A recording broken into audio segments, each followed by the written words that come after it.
Okay, start with in the upper part, this is the trachea, and this is the appearance of the thyroid, the way the thyroid would be, like this. And one thing we always stress is the superior thyroid artery, which when we get to arteries, we'll show a good thyroid with a superior thyroid artery. But it appears just a kind of a reddish piece of meat on the side of the trachea. Okay, now we come on down. Underneath the trachea is going to be the esophagus. That's not real high priority, but that is the esophagus right there, just a tube, and it is posterior to the trachea. If we move on down in here, the lungs appear as these reddish, spongy pieces of meat, but that would be the lungs. We don't worry about dividing the different lobes, but that would be lungs. Of course, obviously the heart, and we'll talk about it more with the circulatory system. One thing your heart does have that's very, very good, that's test quality, is the pulmonary artery or pulmonary aorta or pulmonary trunk. You could say any one of those things coming out of the right ventricle, the pulmonary. All right, now below the heart is the diaphragm. The diaphragm, one thing we always stress is the falciform ligament, because the falciform ligament separates the right side or the right medial, the left medial from the right medial lobe. Again, this is the left medial, right medial lobe of the liver.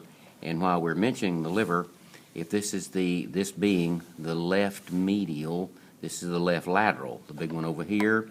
This one being the right medial. And one thing that's very easy to ask is the gallbladder. There's an incised lobe. The right medial has an incised lobe, and down in there is the gallbladder.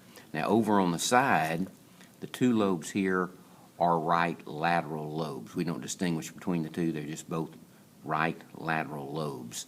And in here, down underneath here, one thing I had pointed out the other day, and I many times do stress, is the little finger-like projection of the liver.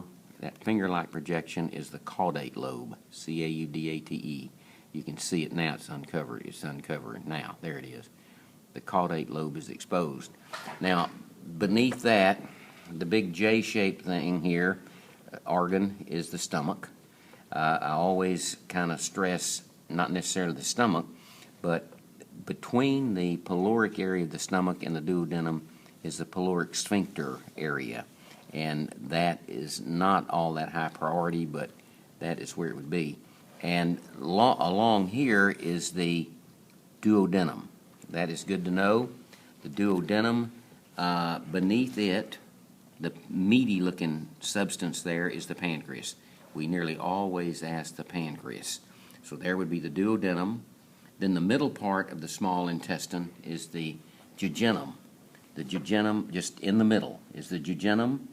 And if we let me locate okay, here we go. Let me just kind of, here it is. I wanted to locate right here where my finger is right there. That would be the ileum, the last part of the small intestine. The way you know it, the way you can know it is that it empties into the cecum area. Now, there on your handout sheet, you'll find the term ileocecal valve area. We don't cut into this because of the mess, but right in here is where the small intestine empties into the large, and the valve there is the ileocecal valve. It's down in there, and we don't cut into that.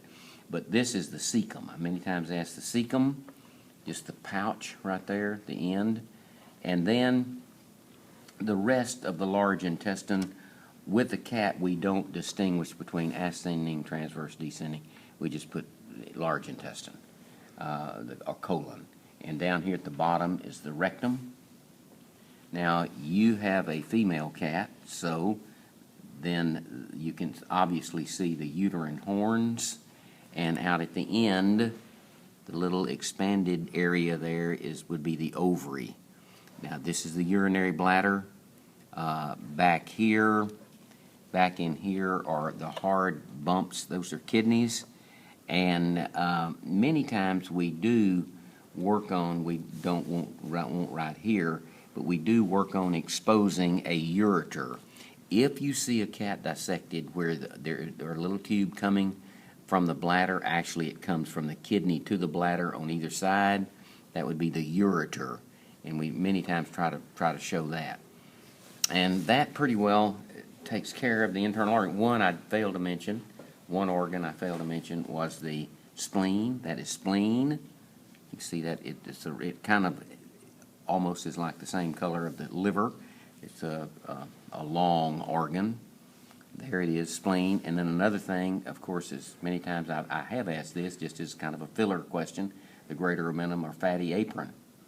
And that pretty well covers. Now, we don't ask this, but this connective tissue just referred to and associated with the small is called mesentery. Also, another thing, the real thin lining. The real thin lining here, that would be the parietal peritoneum. I have indicated that before. The parietal peritoneum. You can't really depict or pick out the visceral peritoneum. It covers the organs, but you can get an idea. And that pretty well covers the visceral organs.